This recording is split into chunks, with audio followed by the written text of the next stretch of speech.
नमस्कार दोस्तों, स्वागत है आपका आपके अपने YouTube चैनल हिंदी श्री पे। हम सभी महाभोज नाटक का वाचन कर रहे हैं जो मनु भंडारी द्वारा रचित है। और यहाँ तक हमने वाचन कर चुका था कि आए थे सक्सेना, जो एसपी थे, वो पुत्तन को, जी हाँ, पुत्तन को थानेदार को कहते हैं कि पुत्तन को भी पूछताछ के लिए बुलवा लेना। कहानी यहाँ तक चली थी। एसपी जो है सक्सेना, वो पूछताछ कर रहा है गांव के सभी लोगों से और वो पुत्तन से भी पूछताछ करना चाहता है। तो आगे का वाचन कुछ इस प्रकार है।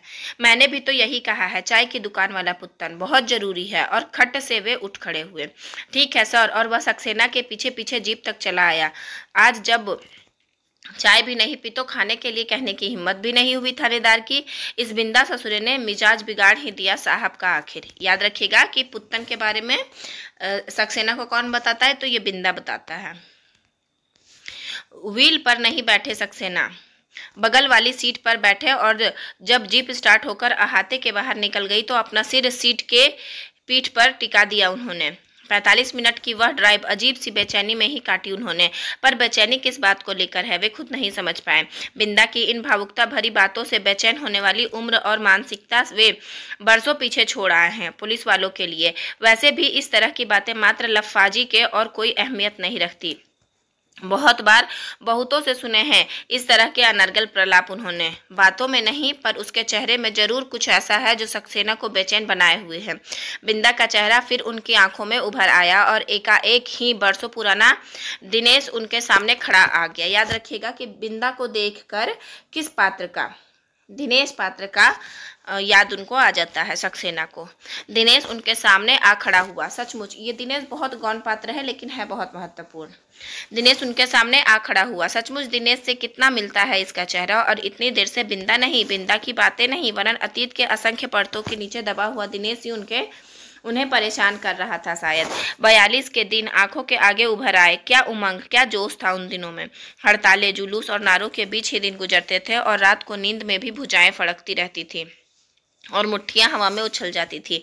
एक बार वे और दिनेश सेक्रेटरिएट पर तिरंगा लहराने का संकल्प लेकर निकले थे। दूसरी मंजिल तक पहुंच भी गए थे कि अचानक गोली चलने की आवाज सुनकर वे भाग आए, बिना इस बात की परवाह किए कि पीछे दिनेश अकेला रह जाएगा। पुलिस का डर था या प्राणों का मोह, जिसने सोचने ही नहीं दिया कि दोनों साथ निकले हैं और साथ कदम बढ़ाया है तो अंत तक साथ ही रहना चाहिए।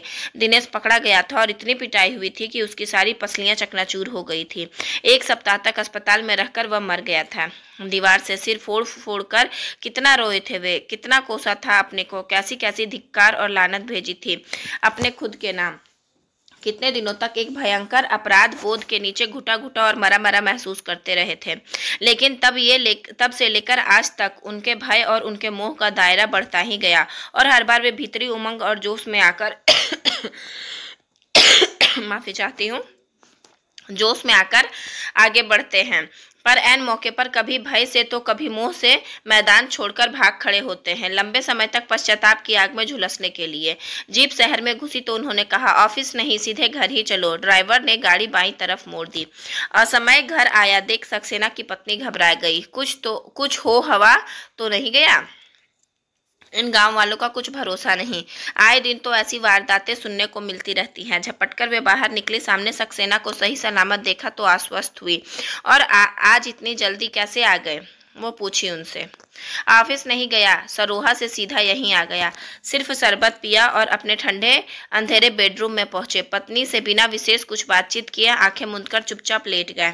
2 दिन के बयानों से बाहर की दुविधा एकदम समाप्त हो गई थी। यह आत्महत्या का नहीं, हत्या का मामला है, a clear case of murder. पर सारी दुविधा भीतर सिमट आई थी। उन्हें डीआईजी के आदेश पर चलना है या अपनी रिपोर्ट खुद तैयार करनी है। बिंदा की जिन बातों को भावुकता भरी बातें समझकर वे टालते रहे थे, वे ही बातें हथौड़े की तरह उनके भेजे पर ठुकने लगी। काफी देर तक अपने को ही कुरेदते रहने के बाद उन्होंने भीतर ही भीतर निर्णय कर लिया, निर्णय नहीं संकल्प किया कि जो भी हो जैसा भी हो वे इस मामले की तह तक जाएंगे और इस वारदात का रेसा रेसा उधेड़ कर रख देंगे। केवल यही नहीं, बिंदा के पास जो प्रमाण है उनमें कुछ दम हुआ तो पुलिस की फाइलों में गड़ी उस घटना को भी खोद निकालेंगे। शाम को उन्होंने डीआईजी को फोन पर बताया कि गर्मी के मारे भयंकर सिर दर्द होने की वजह से सरोहा से वे सीधे घर आ गए। साथ ही यह भी कि पहली रिपोर्ट तो उन्हें बदलनी ही पड़ेगी, शायद शुरू से आखिर तक। मामला बिल्कुल दूसरी दिशा में जा रहा है। अच्छा, प्रश्न सूचक है। आश्चर्य में लिपटा बेहद ठंडा सा स्वर सुनाई दिया और फिर एक आदेश कि जाने के पहले कल जरूर मिल लेना और बयान की फाइल रात तक किसी के हाथ भिजवा दो। I want to go through it. पर डीआईजी की इस सख्त और ठंडी आवाज ने सक्सेना के थोड़ी देर पहले किए संकल्प को कहीं से भी ठंडा नहीं होने दिया। इस बार वे दिनेश को अकेला नहीं छोड़ेंगे, साथ देंगे अंत तक। आज इतवार है, पर दास साहब के दैनिक कार्यक्रम में कोई फर्क नहीं पड़ता। रोज की तरह पौ फटने से पहले ही वे गीली दूब पर निकल आए हैं। इसी समय पांडे जी आते हैं उनके पास। इधर पिछले कुछ दिनों से तो नियम सा बन गया है, यह अलग अलग मोर्चे पर होने वाली गतिविधियों से परिचित करवाते हैं पांडे जी और अगले दिन का कार्यक्रम तय होता है। अपनी सजगता और व्यवहार कुशलता से पांडे जी एकदम दाहिने हाथ बन गए हैं दास साहब के। याद रखिएगा कि दाहिना हाथ कौन बना है? पांडे जी बन गए दास साहब के। लगन और निष्ठा से आदमी कहाँ से कहाँ पहुँच जाता है, यह देखना हो तो पांडे जी को देखे कोई। दास साहब खुद उदाहरण की तरह पेश करते हैं इनका नाम सबके सामने। कहने को कोई भी पद ओहदा नहीं, पर बड़े बड़े ओहदों पर विराजमान तोपनुमा हस्तियां पांडे जी की कृपा दृष्टि के लिए आगे पीछे घूमती रहती हैं। अपने इस महत्व के प्रति पूरी तरह सजग रहने के बावजूद किसी तरह का गर्व या व्यवहार में अखड़ता नहीं है इनके, इसलिए बहुत लोकप्रिय हैं इन सबके बीच। आजकल दास साहब के दिन का सबसे महत्वपूर्ण हिस्सा सवेरे का यह आधा घंटा ही होता है, जिसमें वे पांडे जी के साथ विचार विमर्श करते हैं। यह समय सोच समझकर ही तय किया है दास साहब ने। सवेरे मन मस्तिष्क एकदम तरोताजा रहते हैं और गंभीर जटिल बातें भी सहज होकर ही मन में उतरती है। पर इसके बावजूद दास साहब ने एक आदेश दे रखा है पांडे जी को कि कभी 3-4 मसलों पर एक साथ बातचीत करनी हो तो हमेशा पहले हल्के फुल्के मसले से ही बात शुरू करें। गंभीर बातें ऐसा जकड़ लेती है दिमाग को कि फिर मामूली बातों में भी काम नहीं करता कभी कभी। और आजकल तो 10-10 मोर्चे एक साथ संभालने पड़ रहे हैं। कभी सोचा भी नहीं था कि चुनाव की यह मामूली सी लड़ाई इतने मोर्चे पर लड़नी पड़ेगी उन्हें। वैसे शायद स्थिति इतनी विकट नहीं होती, पर बीसू की मौत को मोहरा बनाकर अनेक अवांछित तत्व उभर आए हैं। आज तो जिसे देखो वही बीसू के नाम पर हथियार भांजता चला आ रहा है। वे फिर अपनी ही पार्टी के लोचन और राव हो। ये भी बहुत महत्वपूर्ण पात्र है, लोचन और राव, जो अपनी पार्टी के हैं और दास साहब के खिलाफ है। लोचन और राव याद रखिएगा, आंखों से देख के राय लेना चाहिए। आंख मतलब लोचन और राय लेना चाहिए मतलब राव। दास साहब आंखों से देखकर राय लेते थे। ये उनके विरोधी पार्टी के हैं या विरोधी पार्टी के सुकुल बाबू। उन्हें तो सभी से निपटना होता है। वैसे एकाएक परेशान नहीं होते दास साहब, फिर भी हर समय सजग और चौकन्ना तो रहना ही पड़ता है और हर क्षण का यह अतिरिक्त सजगता थका देती है आदमी को। पौ फटने से काफी देर बाद तक भी जब पांडे जी नहीं आए तो दास साहब भीतर आ गए। जरूर कहीं फंस गया होगा और या यह भी हो सकता है कि रात को लौट ही नहीं पाया हो सरोहा से।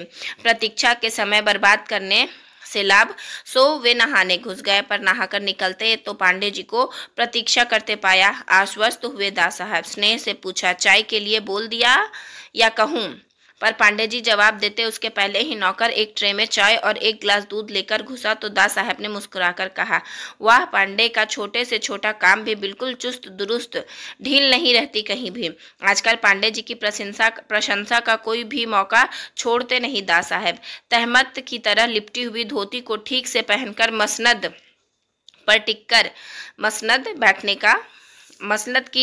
पर टिककर बैठते हुए दास साहब ने पूछा, हाँ तो अब सुनाओ। दास साहब की ओर दूध का गिलास बढ़ाकर अपने कप में चाय डालते हुए पांडे जी ने सबसे पहले सूचना दी, अगले सप्ताह होने वाली सुकुल जी की रैली बहुत जोरदार होने जा रही है। समझ लीजिए 75-80 हजार आदमी इकट्ठा हो जाएंगे। कुछ सोचने लगे दास साहब। आप कहें तो 2 दिन के लिए बसों और ट्रकों के आने पर पाबंदी लगा दी जाए? नहीं, तत्काल गर्दन हिलाई दास साहब ने। अनुचित होगा यह। मात्र रैली के लिए ऐसी पाबंदी लगाना अनैतिक है, बल्कि कहूँगा गैर कानूनी है। फिर एक क्षण रुककर बोले, पुलिस का पूरा प्रबंध होना चाहिए और सख्त हिदायत के साथ कि किसी तरह की भी अशोभनीय घटना ना घटे। प्रजातंत्र में प्रदर्शन पर रोक नहीं लगा सकते। ऐसी बातों में किसी तरह की कोई दुविधा नहीं रहती दास साहब के मन में। सोच लीजिए, चुनाव के करीब इतनी बड़ी रैली होने का मतलब क्या होता है? असर तो पड़ता ही है हवा का रुख बदलने में। सुकुल बाबू का अनुमान कुछ, सुकुल बाबू का नहीं, यह मेरा अनुमान है, जिसे कम करके ही रखा है मैंने। देखिएगा, 1 लाख आदमी ही जुटेगा उस दिन। अच्छा, 2 समय का खाना और 5 रुपया प्रति व्यक्ति तय हुआ है। बच्चों के लिए, ये भी याद रखिएगा कि रैली के लिए 2 समय का खाना और 5 रुपया प्रति व्यक्ति तय हुआ है। बच्चों के लिए भी 2-2 रुपए दिए जाएंगे। लोगों का क्या है, मजदूरी नहीं की और मौज कर ली पूरे कुनबे ने। बच्चों के पैसे और खाना मुफ्त। राजनीतिक स्वर और आदमी के वोट की कीमत को 5 रुपए पर उतार दिए जाए, बड़ी शोचनीय स्थिति है यह। पर किया क्या जा सकता है? मैं मौजूदा संकट की बात कर रहा हूँ। क्या इस रैली को रोका जा सकता है किसी तरह, या रोका जाना चाहिए? तुम चाहते हो हम भी उनके स्तर पर उतर आए? मेरे लिए यह संभव नहीं, पर इसमें परेशान होने की क्या बात है? किराए की रैलियां और प्रदर्शन तो सुकुल बाबू ने पिछले चुनाव में भी बहुत करवाए थे। उन सबसे क्या हुआ क्या? हम तो अपने ठोस कार्यक्रमों की पूरी निष्ठा और मुस्तैदी से चलाएंगे। मात्र चुनाव जितना नहीं, इस वर्ग की स्थिति सुधारना हमारा लक्ष्य है। घरेलू उद्योग योजना की पहली किस्त पहुंच गई लोगों के पास। याद रखिएगा कि ये घरेलू उद्योग योजना, दास साहेब जो है, घरेलू उद्योग योजना के घरेलू उद्योग योजना के कंधे पर बंदूक रख के सुकुल बाबू की पार्टी को पे निशाना साधना चाहते थे। पहली किस्त पहुंच गई लोगों के पास, जिनके पास नहीं पहुंची उनके पास पहुंचा दो। इस काम की रिपोर्ट तो रोज ही देते हैं पांडे जी, सो उसे दोहराने की जरूरत नहीं समझी उन्होंने। माफी चाहती हूँ मैं। दास साहेब की बात से अपने लिए जो निष्कर्ष निकाला, सिर्फ उसे दोहरा दिया। तो रैली में किस तरह की कोई बाधा या अड़चन डालने की कोशिश ना की जाए। नहीं, इस तरह के अपने निर्णयों पर हमेशा अडिग ही रहते हैं दास साहब। तब दूसरी बात उठाई पांडे जी ने। राव और चौधरी कोई महत्वपूर्ण मंत्रालय चाहते हैं अपने लिए। वित्त मंत्रालय या उद्योग मंत्रालय की पर नजर है उनकी। दे सकेंगे आप? दे दे तो आने को तैयार ही बैठे हैं। क्या? दास साहेब को जैसे अपने कानों पर विश्वास न हुआ तो पांडे जी ने अपनी बात दोहरा दी। आदमी जब अपनी सीमा और सामर्थ्य को भूलकर काम न करने लगे तो समझ लो पतन की दिशा में उसका कदम बढ़ गया है। ये बहुत महत्वपूर्ण कथन है और दास साहेब की तरफ से है। फिर से मैं दोहराती हूँ, आदमी जब अपनी सीमा और सामर्थ्य को भूलकर काम ना करने लगे तो समझ लो पतन की दिशा में उसका कदम बढ़ गया है। मूर्ख हैं दोनों, और चौधरी, उसकी क्या औकात भला, जो मिला है उसके लायक भी नहीं है वह तो। मैंने उन्हें 9 बजे आपसे मिलने के लिए कह दिया है। फिर एक क्षण रुककर बोले, लेकिन राव को जरूर कुछ न कुछ देना होगा। मैंने खूब बारीकी से सारी स्थिति देख ली है। बापट और मेहता के आ जाने के बाद, याद रखिएगा एक पात्र और है, 2 पात्र बापट और मेहता, यानी लोचन और राय देने के बाद मेहता और बापट आते हैं। पट से मेहता आते हैं, बापट पट से मेहता आते हैं। आ जाने के बाद भी हमारी स्थिति बहुत मजबूत नहीं होती, डावाडोल सी रहती है। लोचन तो अपनी जगह अडिग है ही, उससे तो कोई बात ही नहीं हो सकती। हाँ, राव निकल आता है तो फिर लोचन के पांव तले भी जमीन नहीं रहेगी। स्थिति शीशे की तरह साफ कर दी पांडे जी ने।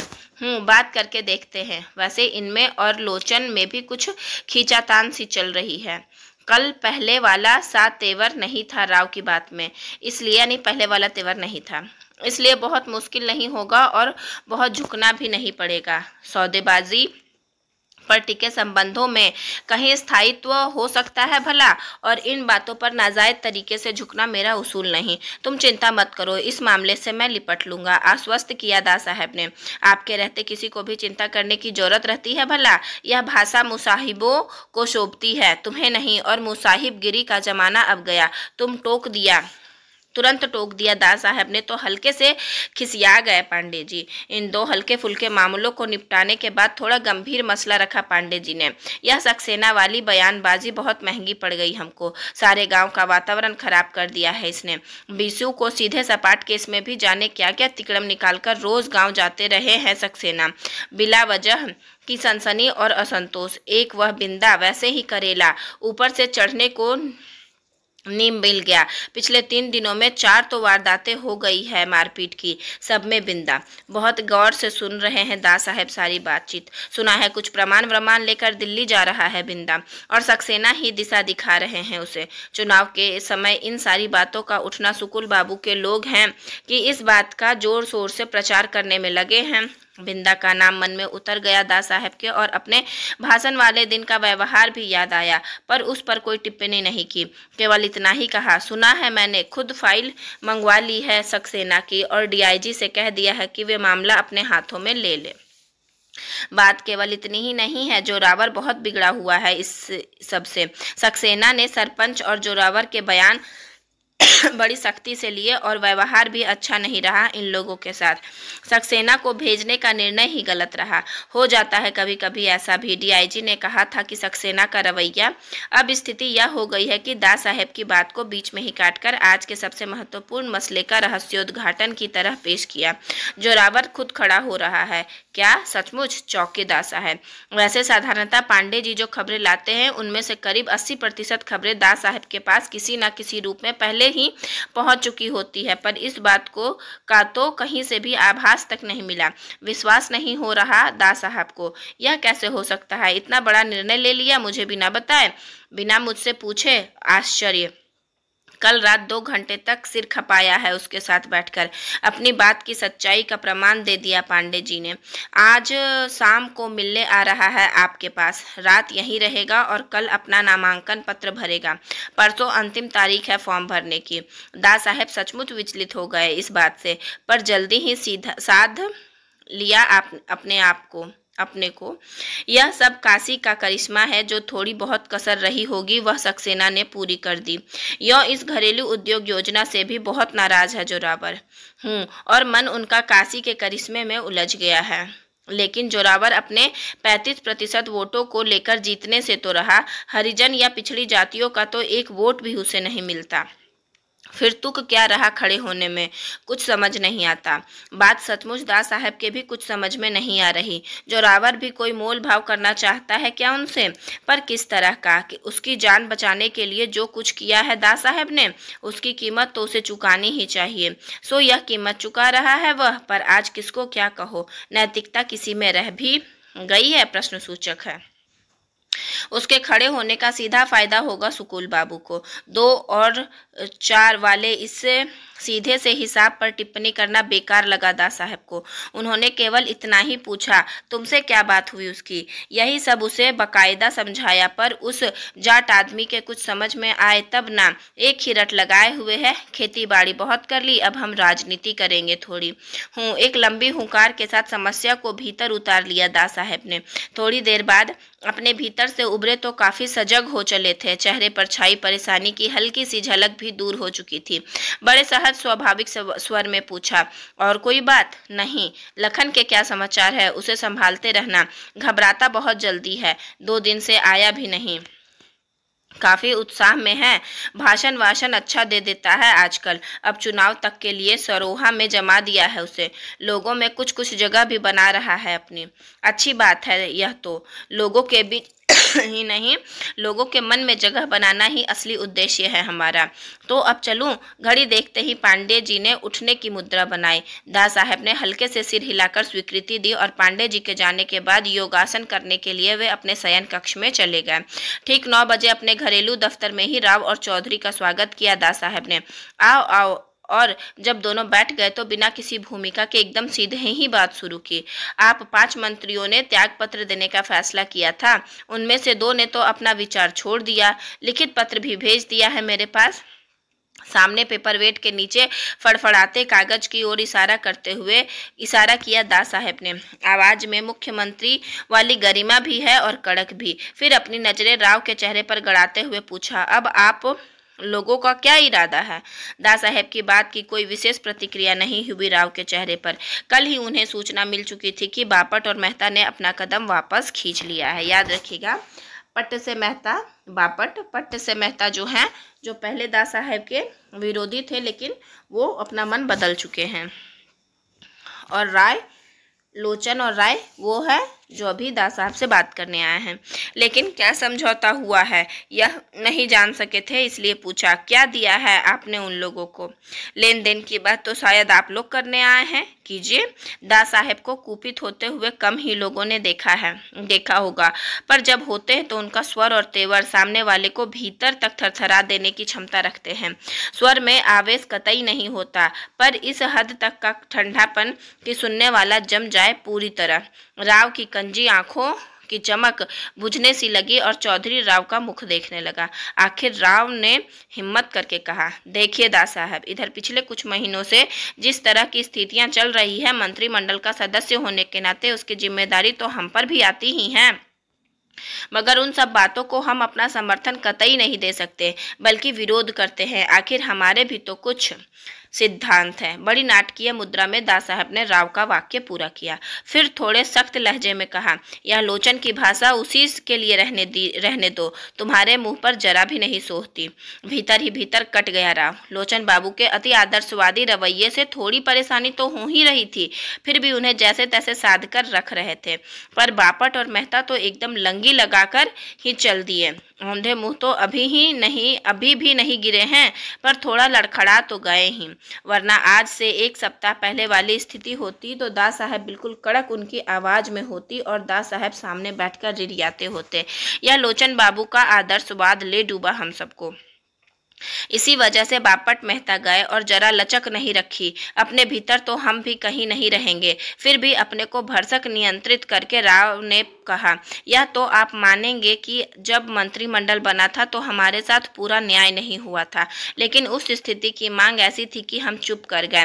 अब आप मंत्रिमंडल को रीसफल करने की बात सोच ही रहे हैं, तो कम से कम इस समय तो हमें हमारा ड्यू मिल ही जाना चाहिए। क्या है आपका ड्यू? सीधा सा प्रश्न रखा दा साहब ने। राव की कंजी आंखों में फिर चमक कौंध गई। पता नहीं कितने पर पटाया है दा साहब ने बापट और मेहता को। अपने लिए क्या मांगे, एकाएक कुछ समझ नहीं पाए राव। एक क्षण सोचकर जवाब दिया, लोचन भैया, मेरे और चौधरी के समर्थक आज भी अपने मंत्रिमंडल के सामने संकट खड़ा कर सकते हैं।